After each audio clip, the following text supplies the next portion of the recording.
we are participating in the Frontier Planet Prize because I think we can see some desperate needs for solutions in the world, and we think that we have some insight that might help these problems.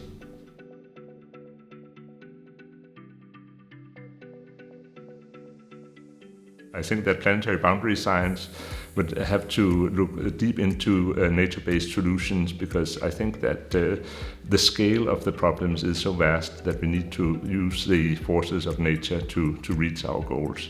That doesn't mean that we shouldn't do technological and every kind of other things, but I really think that all the hope lies in aligning with the nature that's left.